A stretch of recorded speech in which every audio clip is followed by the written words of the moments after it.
नमस्कार दोस्तों, BNA network के यूट्यूब चैनल पर आपका स्वागत है। मैं हूं कुलभूषण। अगर आप हमारे चैनल से नहीं जुड़े हैं तो कृपया चैनल को सब्सक्राइब कीजिए और हमारे कंटेंट जो आपको मिलते रहेंगे उनको लाइक कीजिए। बात आज करेंगे कांग्रेस पार्टी की भारत जोड़ो न्याय यात्रा पार्ट 2। भारत जोड़ो यात्रा का पार्ट 2 आज राहुल गांधी ने मणिपुर से उसकी शुरुआत कर दी। लेकिन राहुल गांधी के लिए और कांग्रेस पार्टी के लिए दो बुरी खबर हैं।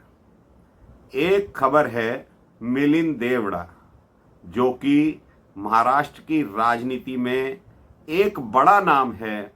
उन्होंने कांग्रेस पार्टी छोड़ दी है, अपना इस्तीफा भेज दिया है।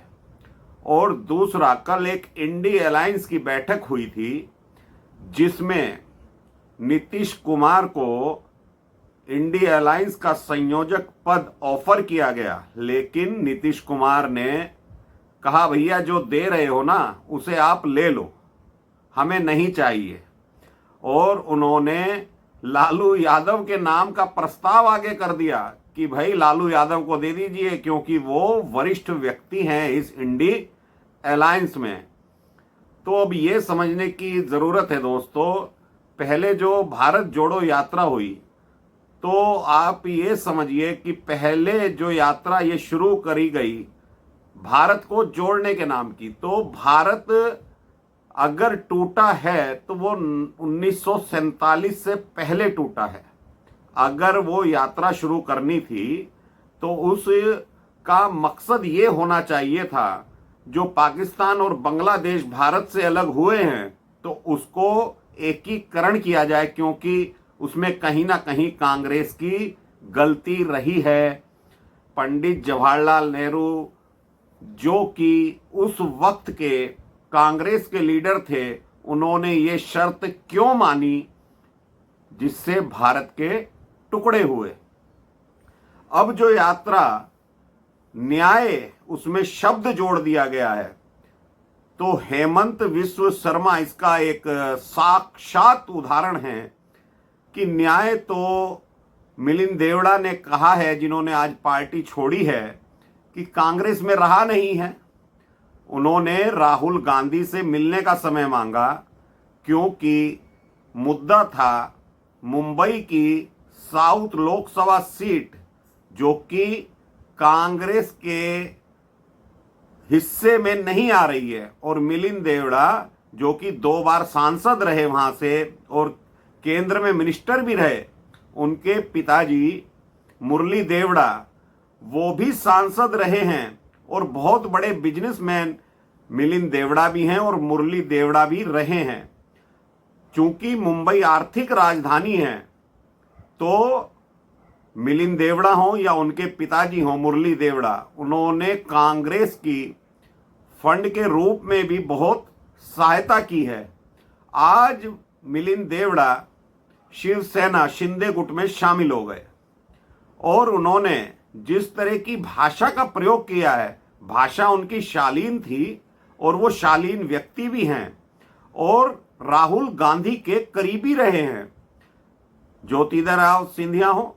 ज्योतिरादित्य सिंधिया या वीपीएन सिंह हो, और इस तरह जो राजेश पायलट के पुत्र हैं सचिन पायलट, जो एक युवा टीम थी राहुल गांधी के साथ कार्य करती थी इस कांग्रेस पार्टी में, सचिन पायलट को छोड़कर सारे कांग्रेस पार्टी छोड़ चुके हैं।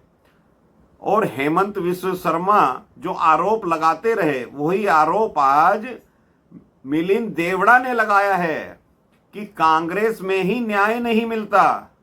हमने कांग्रेस की बहुत सेवा करी है, हमारे परिवार ने कांग्रेस पार्टी की 55 वर्षों से सेवा की है।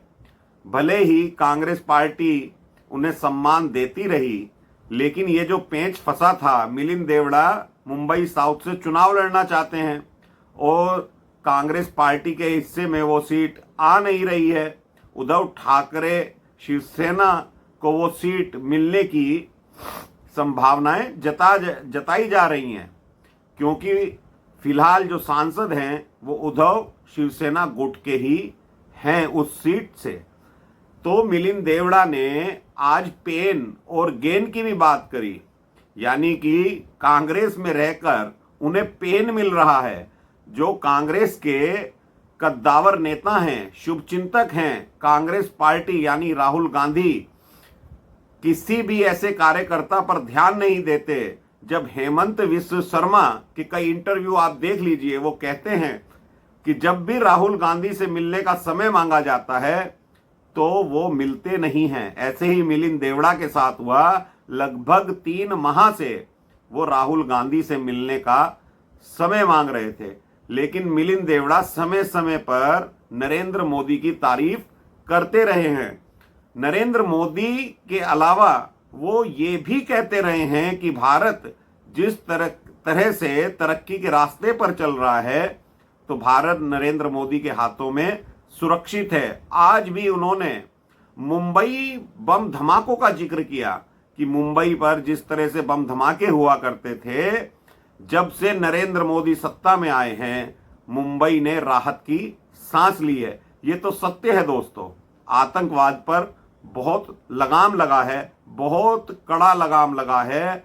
और जब से नरेंद्र मोदी सत्ता में आए हैं, हमले तो हुए हैं आतंकवादी, लेकिन पाकिस्तान को घर में घुसकर मारा है नरेंद्र मोदी ने।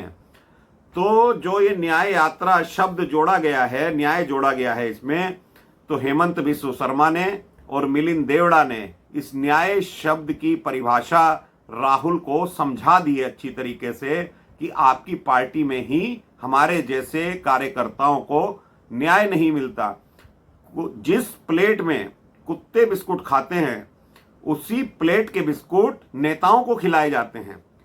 तो ये इंटरव्यू कई जगह हेमंत बिस्व शर्मा बोल चुके हैं, अपने बेबाक टिप्पणी कर चुके हैं कि इस तरह का व्यवहार राहुल गांधी करते हैं। और दूसरी चीज, राहुल गांधी कार्यकर्ताओं को समय नहीं देते। जब कल इंडिया अलायंस की बैठक हो रही थी, यही पेच अरविंद केजरीवाल के साथ फंस गया। पंजाब पर किसी तरह की सीटों पर चर्चा हो ही रही थी, तो अरविंद केजरीवाल तमतमाते हुए उस बैठक से बाहर निकल लिए। कोई फैसला नहीं हुआ।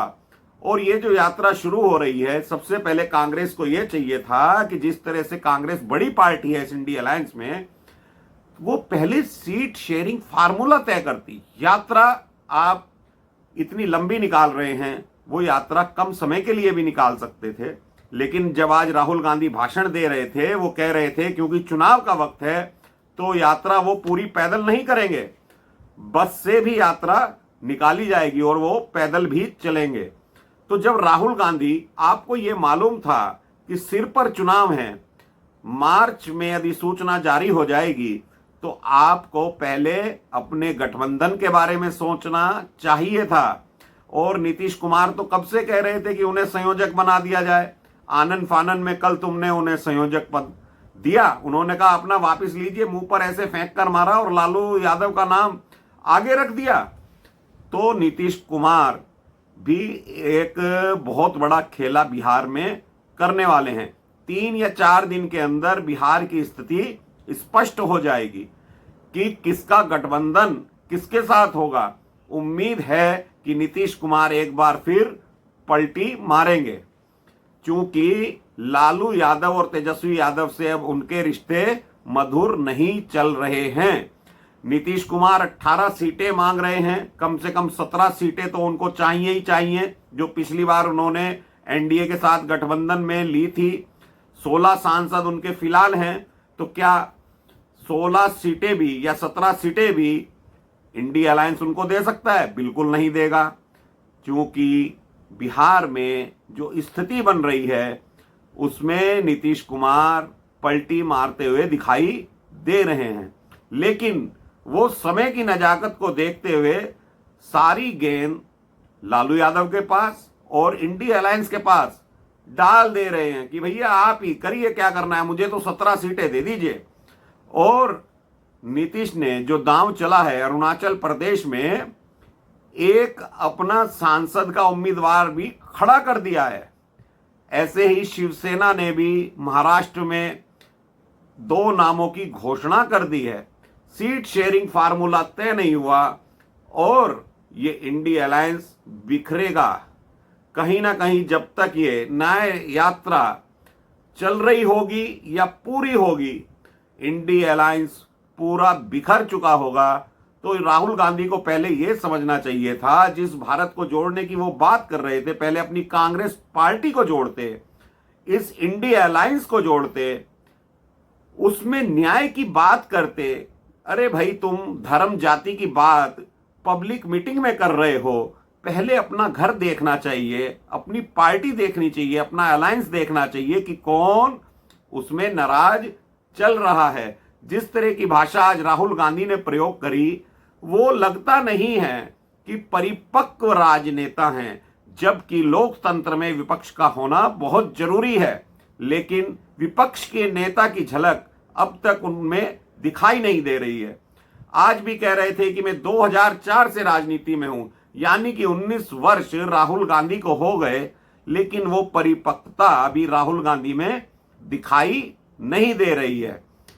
तो जिस तरह की घटना, अब ये कांग्रेस पार्टी में अभी और विकेट गिरने चालू होंगे। अभी देखना, जहां जहां सीट शेयरिंग के फार्मूले तय होंगे, चाहे वो पंजाब में हो, चाहे महाराष्ट्र में हो, चाहे बिहार में हो, जहां भी बड़े राज्य हैं, चूंकि कांग्रेस की स्थिति आप समझ लीजिए केरल में और आपका तमिलनाडु में और कर्नाटक, तो वो स्वयं अकेले लड़ेगी, लेकिन तमिलनाडु और केरला में उसे समझौता करना पड़ेगा।